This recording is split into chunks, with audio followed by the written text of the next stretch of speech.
Thought for the day. Discipline happens through slow, incremental movements.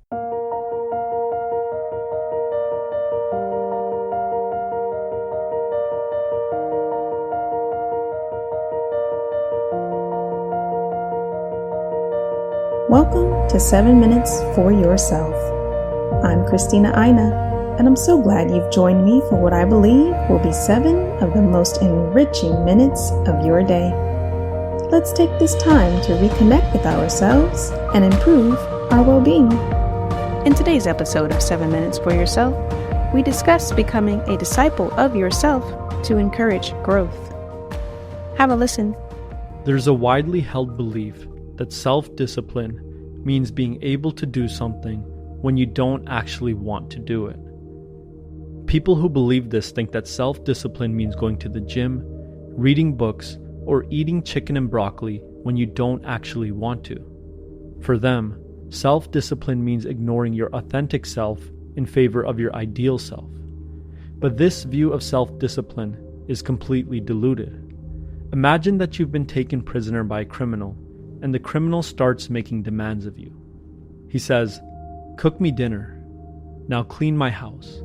Now go sleep in that corner." If you do these things even though you don't want to, if you suppress your authenticity in favor of his ideal, does that make you disciplined? Or does it just make you a really good slave, an obedient prisoner? And what do you think will happen to you as you live more and more like a prisoner, continuing to do things that you don't want to do, suppressing your authenticity in favor of his ideal? Will you love your master and be happy? Or will you become resentful, angry, and full of sadness, regretting the life you never got to live? Obviously, the answer is the latter. Suppressing your authenticity comes at a cost. I know this from first-hand experience. There was a time in my life when I lived very inauthentically. Instead of following my sincere desire to become a psychologist and philosopher, I studied engineering. I neglected my authentic self and followed the ideals of society. I thought I was doing what I should do in order to succeed and be respected by society. And in order to follow society's ideals, I had to repress my authentic self. I told myself that psychology and philosophy were a waste of time, even though I felt called to study them. I told myself a life full of money was more important than a life full of purpose. And I told myself that society and the people around me knew what I should want out of life better than I do. And by repressing my authentic self, I became out of touch with my own true feelings, desires, and instincts. And this loss of connection took a very real toll on my health, causing me to develop lots of GI issues. Suppressing your authenticity will always take a real cost on your health.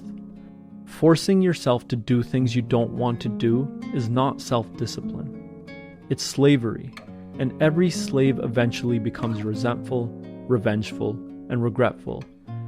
Sacrificing your authenticity for society's ideal will make you miserable, not happy. And no matter how long you force it, you will always eventually fail in the long run. And that's a good thing too, because who wants to live their whole life as a slave? So what does it really mean to be self-disciplined? A truly self-disciplined person is a disciple of themselves. They're an eternal student. Rather than trying to suppress, repress, control, or force their genuine feelings in a specific direction, they try to understand them. And through understanding, they learn how to allow their authentic self to flourish. And by allowing their authentic self to flourish, they live lives of wholeness and happiness, not resentment and regret. But how does someone become a disciple of themselves in the first place? By discovering their own ideals, not society's. They follow their own interests and confront the challenges that they personally feel called to confront. They walk a path that is their own, not the path society has laid out for them. They pursue what they genuinely want, not what society tells them to pursue. For the person who becomes a disciple of themselves, Self-control is never an issue. There are no issues of control because there is nothing to control. They move as one harmonious unit. If you force yourself to do things you don't want to do, if you follow society's ideal, your ideal self will repress your authentic self. You will become a slave in your own body, and your body will take its revenge. But if you become a disciple of yourself, if you understand your own genuine feelings, desires, and nature, if you discover your ideal self will work harmoniously with your authentic self to promote growth. So here's the secret to self-discipline. Self-discipline is not about forcing yourself to meet society's ideal, but rather becoming a student of yourself. It's about discovering your own ideal and allowing your authentic self to flourish.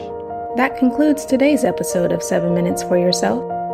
Please take a moment to rate and review the show on Apple Podcasts. Today and every day with your kiddo is a gift. Enjoy it. Thanks for tuning in.